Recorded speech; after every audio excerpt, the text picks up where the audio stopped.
time now, it has been ingrained into society that success only counts when it comes from exhaustion. If you're tired enough, you work hard enough. If your body hurts, you must be dedicated. If you struggled all day, then you have earned what you received. But that mindset deserves to be questioned because suffering is not proof of success. Exhaustion is not the price of legitimacy. And being overwhelmed every single day does not automatically mean that you're building something strong. A lot of these beliefs comes from the internalized oppression. They come from systems and environments that taught people to connect their worth with how much they could endure instead of how clearly they could think, build, lead, and grow. This is why the conversation around AI and business matters so much. AI is not just about technology. It is about changing the way we understand work. For small business owners, creators, professionals, and everyday operators, AI makes the phrase work smarter, not harder, more realistic than it has ever been. Not because it removes the work, because it helps remove some of the friction around that work. Think about how much time people spend on repetitive tasks, writing the same type of email, reformatting the same information, searching through notes, organizing ideas, creating outlines, summarizing long documents, and trying to remember what needs to happen next. That is not always high-value work. Sometimes it is just the weight around the work. AI and automation can help reduce that weight. They can help you draft faster, organize faster, summarize faster, plan faster, and move from idea to action with less delay. And for people who do not have a full team, that matters. A small business owner may not have a marketing department. A writer may not have an editor, an assistant, designer, or a strategist sitting nearby. A new entrepreneur may not have the budget to hire help yet, but with the right tools, they can begin building structure. They can still test ideas. They can still create content. They can still organize their business, and they can still show up with more clarity. And that does not mean the work becomes effortless. It means the work becomes more possible. But here's the most important part. AI should support your judgment and not replace it. You still have to decide what matters. You still have to review the work.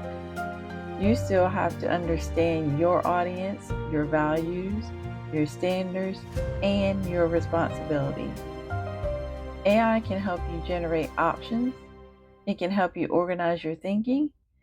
It can help you see patterns, but it cannot care about your business the way that you do. That's your role. So the goal is not to remove the human from the work.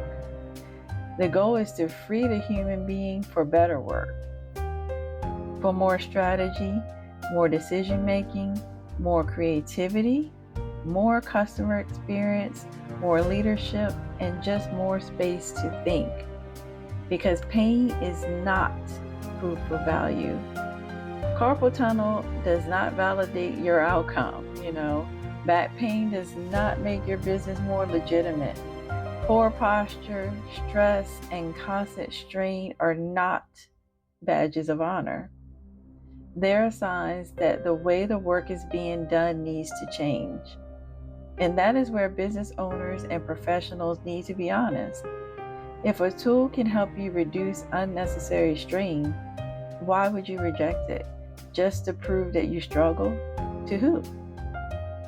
If a system can help you save time, why would you deem the hardest version or cling, to the hardest version of that process? If automation can handle the repetition, why not use that time for the work that actually moves the business forward?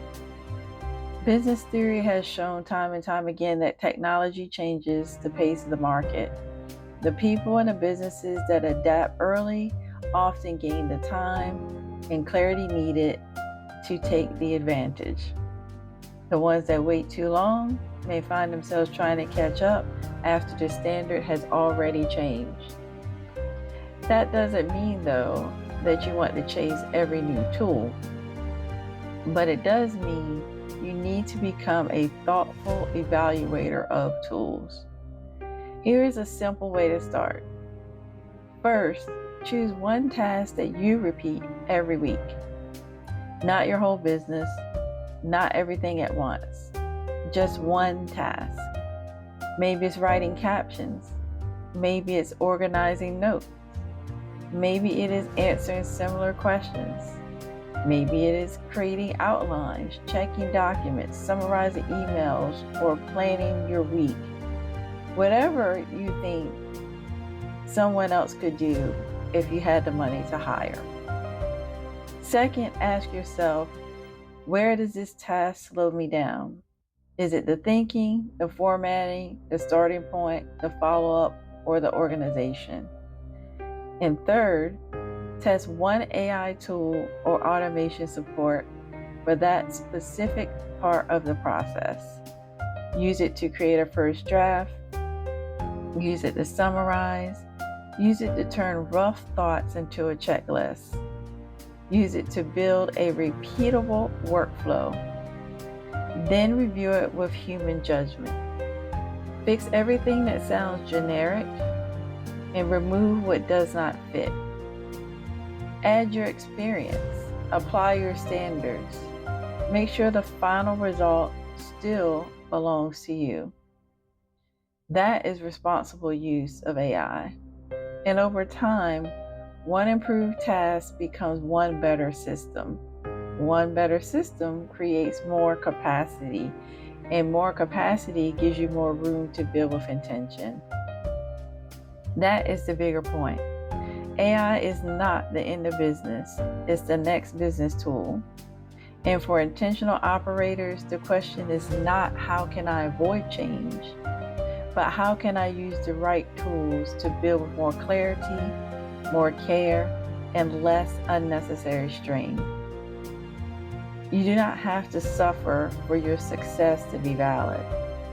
You do not have to exhaust yourself to prove that you deserve progress. You are still allowed to build intelligently. You're still allowed to use support. And you're allowed to create systems that make your work lighter, cleaner, and more sustainable. Start small. Choose that one task. Improve that one process. And reclaim your time and peace of mind. Then keep going, because the future of business will not only belong to the people with the largest teams or biggest budgets, it will belong to the people who can think clearly, adapt wisely, use tools responsibly, and build with intention.